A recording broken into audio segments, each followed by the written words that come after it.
today we will speak about the stratospheric polar vortex. So I will explain what it is. Yeah. So our objective today is to understand what is the stratospheric polar vortex, the big depression and the big whirlwind that is above the polar region in winter in the stratosphere. And this polar vortex is very important because it's where the ozone layer is and where it might be some destruction of ozone. So to do that, we will also use a numerical model. I will explain the Mimoda model that will help to understand how the winds are blowing in the stratosphere around this polar vortex. But first, you are not familiar with the stratosphere, and we will start with some definition of what is the atmosphere layers and what is the stratosphere. Sorry. So first we will define, so the stratosphere is divided in several layers. We will see first the troposphere, what is the layer in the lower atmosphere where we live, and then the stratosphere that is above and where the ozone layer forms. One very important parameter to define the different layers is the atmosphere is the temperature, in fact the vertical temperature profile. Probably you know that when you go up in the mountains the temperature is decreasing, but it's not always the case in the atmosphere. So we will see how the temperature profile is on the surface up to 35 kilometers in the stratosphere. And this temperature is measured regularly by balloon sounds. So we put a sensor of temperature and we below a meteorological balloon, and the balloon is launched and it can go up to 30-35 kilometers. So looking at the profile, so here in the screen you see a plot of the vertical profile of temperature. You see on the x-axis, I try to use the tools.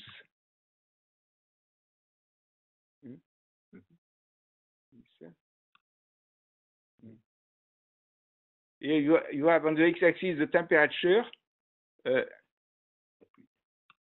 Here you see, here you have the temperature.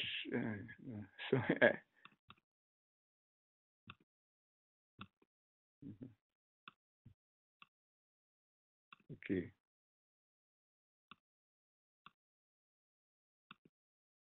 The temperature is above 0 degree on the ground. It might depend on if you are in summer and winter and where you are. But when you go up in the atmosphere, you see on the vertical axis the altitude from 0 to. You see that the temperature decreases from 0 to about 12-13 kilometers, and this layer from 0 to 13 kilometers is called the troposphere. The troposphere, and is where the clouds are formed and where you have all the meteorological phenomena. But above, you can see that the temperature increases again. It's and up to 35, but if you go higher, it will also increase more. And this layer is free of clouds, and is the ozone layer is formed by due to the UV radiation of the sun, and because of this ozone layer is very important for us because it protects us against the solar UV radiation, but also because you have some ozone that absorbs the solar heat, you have this increase of temperature. So there is some consequences of this is that Okay. Sorry. So due to this temperature increase, in fact, the stratosphere is very stable and is very stratified. So you have not much vertical motion, but you have essentially the wind is blowing along horizontal surfaces, and we will look how this horizontal wind can transport air masses. And it's important to understand the motion of air masses, because if you want to know how ozone is transported, it's important to have some simulation of this. So to do that, we developed a model of atmospheric circulation in the stratosphere that it's called a dynamics model MIMOSA, and it will allow to understand, in particular in winter, when we have the stratospheric vortex, how the air is transported and mixed in the stratosphere. In particular, in Arctic. Yes, this one you take and you. Yes, you can see here the pen. So, okay, in the Arctic in winter, where during the polar night, and due to this polar night there is no sunlight, and the stratosphere is very cold because there is no sun. And due to this, pressure is decreasing, and we have the formation of a big depression that is the polar vortex. And in the stratosphere, due to this stability of the stratosphere, the air does not mix vertically, but also is trapped in this big vortex. And the air, in general, does not cross the boundary of the vortex. And we have a spinning wind around the vortex, very fast wind around the vortex. So our task will be to understand the behavior of this vortex. So I will go to some images. It will be more understandable for you, probably. You see, this is a map of the North Hemisphere. At the center, you have the North Pole, and this picture represents the stratosphere from 30 degrees north. For instance, here you have from the North Africa to the pole for our longitude.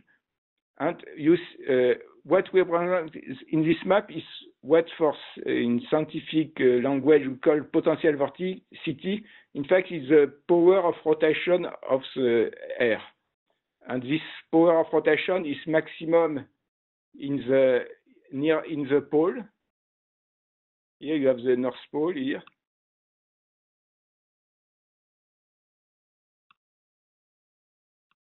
And you see you have a color scale, and the colors in red and yellow represent the polar air. So the polar vortex is all the air. You can see here the limit of the vortex.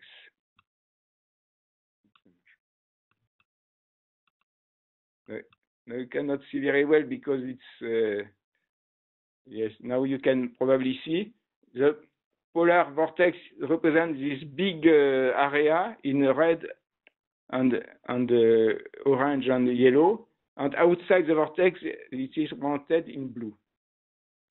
So now we will see how the air is blowing. So for this we will use some representation of the wind in the stratosphere that is made in you can, in fact, you see here you see again a map where you have the North Pole and North Hemisphere, and you see this big and you see the motion of the wind that is represented with this line, moving lines. I will send it again. And this is the air blowing around the polar vortex.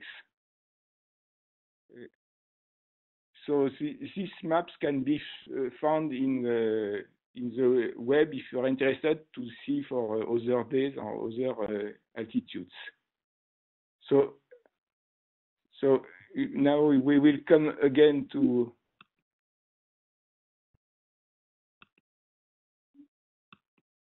see. Now we explore images of the polar vortex produced by the Mimosa model.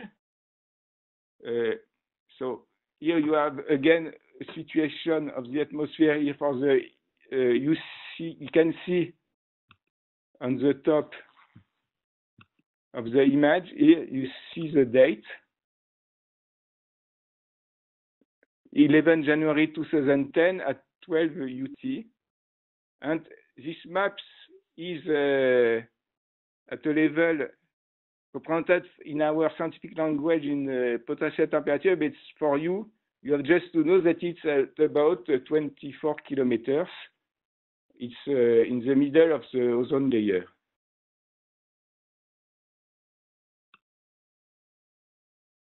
Now we see some example of the situation of the stratosphere. First, in summer, there is a 24-hour sun at the pole in the stratosphere, and so the stratosphere is warm. And because it is warm, the pressure is increasing, and there is no more depression and no more polar vortex. And you can see at the map on the left that you have only blue colors, and you cannot see the polar vortex. In winter, as we have seen, we have the polar vortex in the right part of the screen in red, and we will follow after that the evolution of this polar vortex during one winter to understand how it evolves during a winter. So now we'll consider the winter from December, this winter 2010-2011. We'll start from December 2010 to February 2011. Here you see the situation of the vortex on the left part of the 1st of January 2011 with a well-formed polar vortex. Not exactly centered around the North Pole, but not too far. And we see the vortex 2 months after, on 10 March 2011, with the vortex is more displaced and a little bit smaller. But we will see in more detail the evolution during this winter. So now we'll go to a movie, and it will present the evolution of the vortex between the 1st December 2010 to 15th February 2011. And it is always the same representation, the stratosphere at 24 kilometers between 30 North and the North Pole in the center. So we start the movie. So it's a little bit... sorry, I will start at the beginning. Pause. Yeah. We are not at the beginning here. So now we start at the beginning.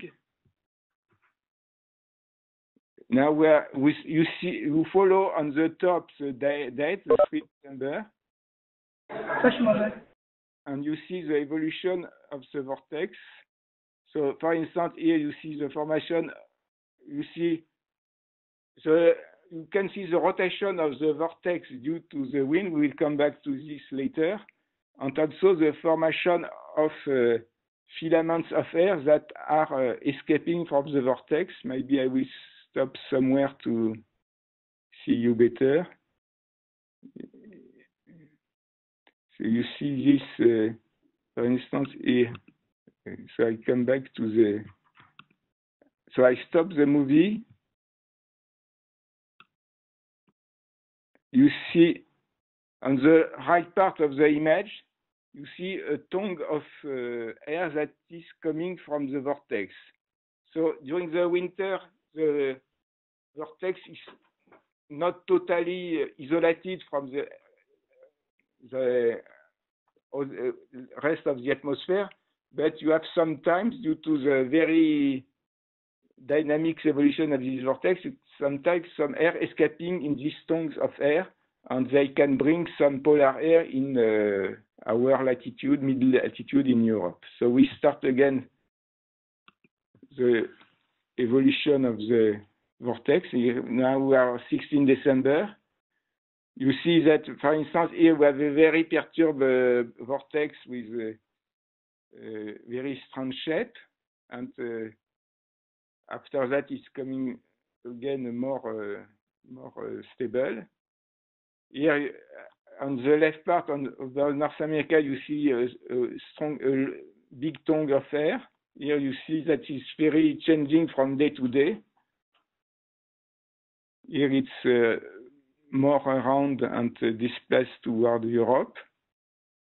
So after that, we'll see some very interesting events. So now we are at the beginning of January with round vortex, but displaced to the North Pole. So all the displacement of the vortex are due to motion in the stratosphere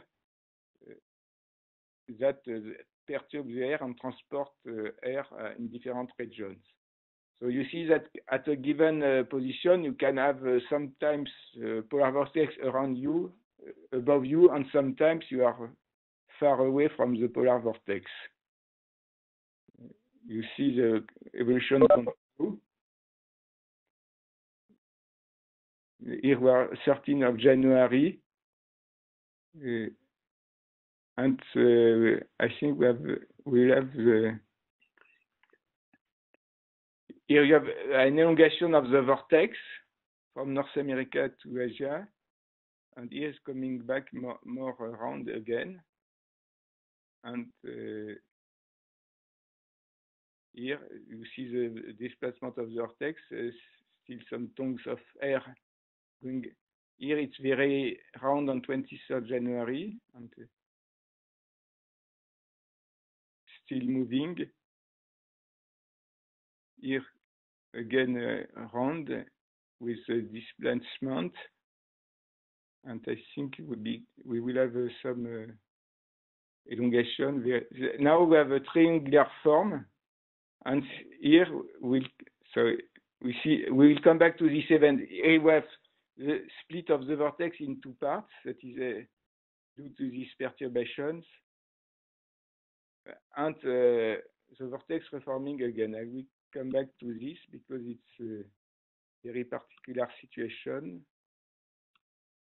You see, if we go day by day, on 29th we are very stable. Here, 31 we are more triangular. And here we are 2nd of January, and we can see the split of the vortex in two parts. Maybe it's again more for the 3rd of January here. And for this specific winter, we have reformation of the vortex after, but for some other winters, we have a split of the vortex, and then we have separation in two parts, and after that, the vortex is destroyed in full winter. And so, because this vortex is very important to understand the evolution of ozone in winter. If you have a very stable vortex during the full winter, you may have more destruction of ozone during the winter. And if you have a separation of this vortex during the winter, the destruction of ozone will be much less. So depending on the year, we know that I will not speak today about the Antarctic ozone hole, but in Antarctic we have a very strong ozone hole in winter and in spring. That the ozone layer is 3 times smaller than in other seasons due to this ozone depletion. But in Arctic we can have for some winter a decrease of up to 30% of ozone due to this destruction occurring in the polar vortex.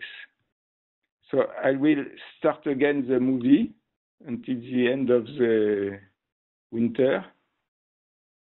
So now you have a reformation of the vortex, and we are near the end of the film.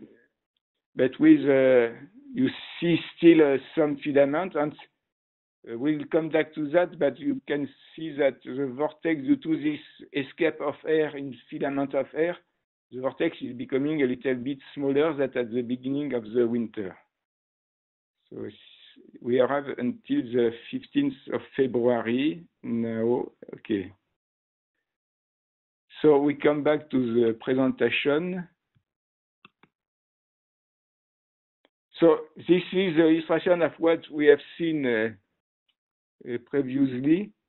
This is the split of the vortex during this winter around the end of January, beginning of February.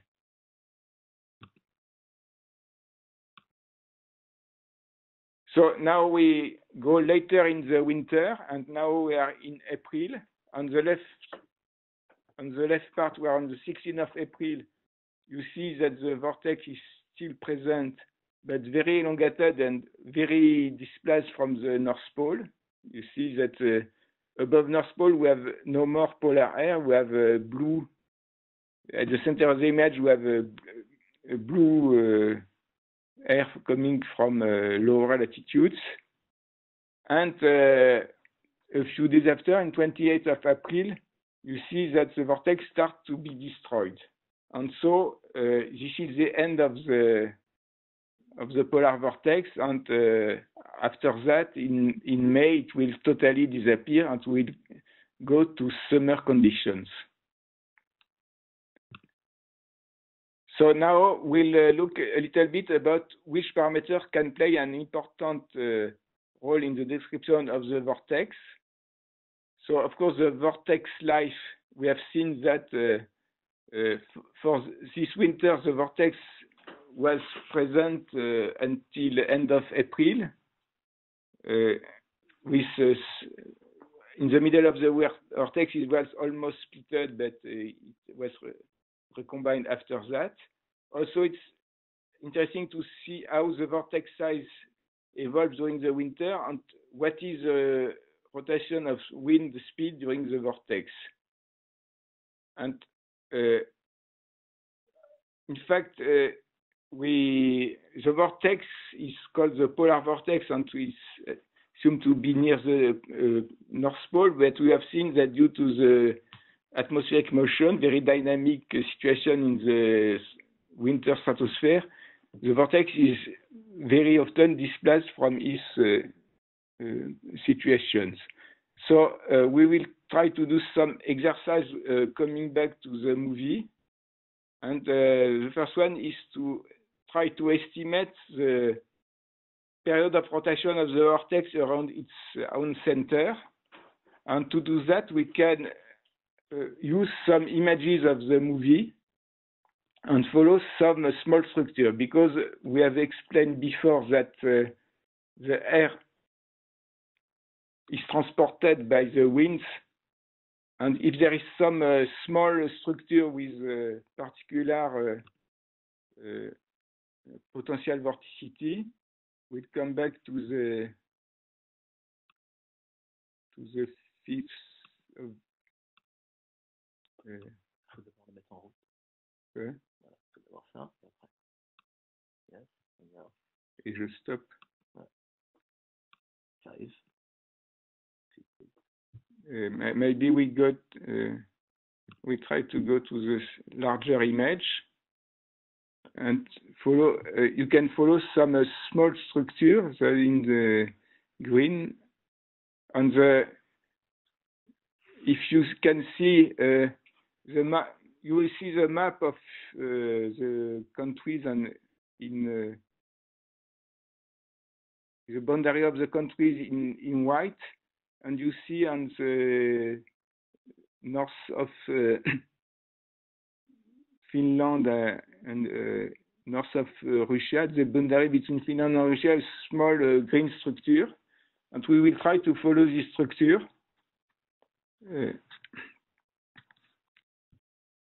Comme ça. Here on 6th of January, the structure has been moved to the north and is east of the North Pole. This green structure, and then we go to the 7th of January. The structure is going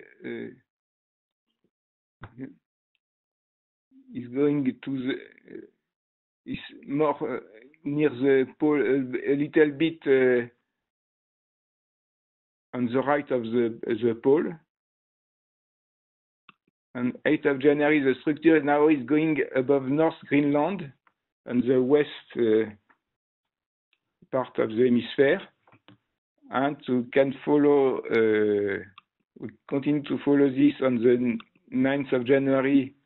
You see, the structure is very small, but on the east coast of the Greenland. And 10th of January, the structure is coming back very close to its first position on 5 days before. So we can conclude that rotation of the polar vortex took 5 days. That is typical speed of rotation of the vortex. So you see that can be around the polar of the North Pole in 5 days. So we'll come back to the. Okay, now another parameter that is very important to understand is how the size of the vortex has evolved during the winter. And we can also use some images to try to estimate the size of the vortex. So we come back to the beginning of the winter. And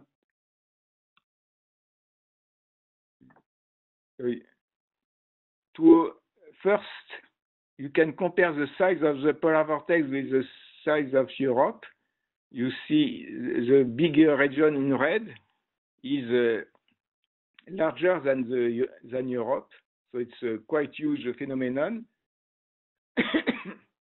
And to estimate the size, we can also use you can see in the dotted white lines represent the latitude circles, and between two latitude circles we have 10 degrees of latitude. And you have to know that 10 degrees represent 1,100 kilometers. So if you count the number of lines, for instance, from the left part to the east part of the vortex, you have, we can go from 1, 2, 3, almost 6 latitude circles, so almost more than 6,000 kilometers. And on the longer side, we can, if we assimilate the vortex to an oval, it will have the great axis. We have 6,000 kilometers of elongation, and the small axis we have about 4,000 kilometers. So you see, it's quite huge structure. And so if we'll follow this, we can go 1 month. If we go 1 month later, in 1st January,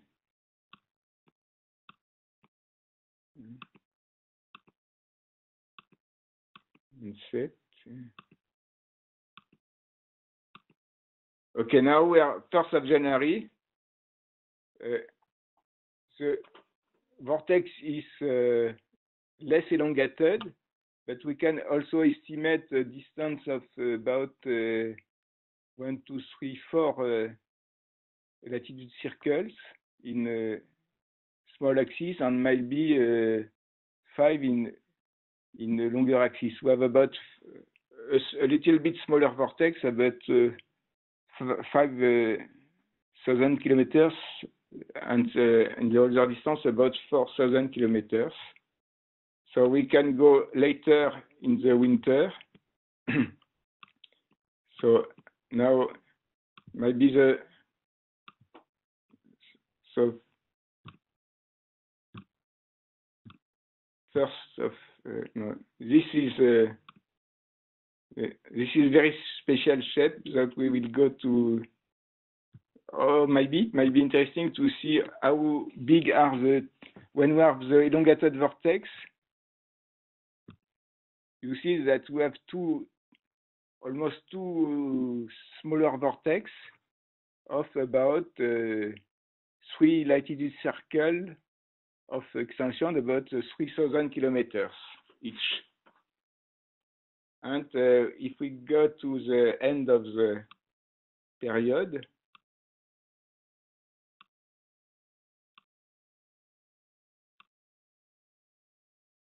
you see that the vortex, so it's, you have on the right part, on the left part, you have a bigger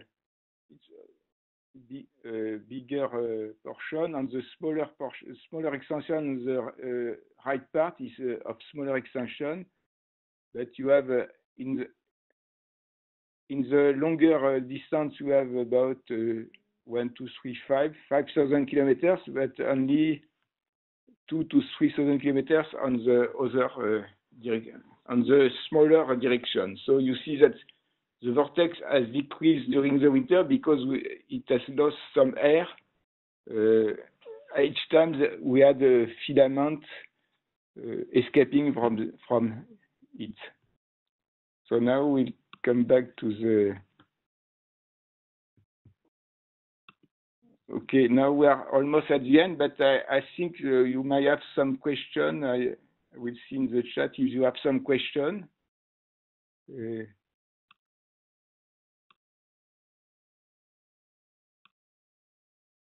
Okay, come back to the. Of course, one interesting sheet is that this simulation of the stratosphere using the Mimosa model is available in real time. You can see on here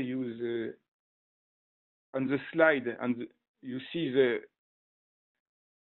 web addresses. You can go to this, and you can see the map for today, and so the forecast mass for the next 5 days. And also, if you are interested by what happened in the past, you can have an archive for many years of the evolution of not only on the polar vortex in the north, but also on the polar vortex above Antarctica.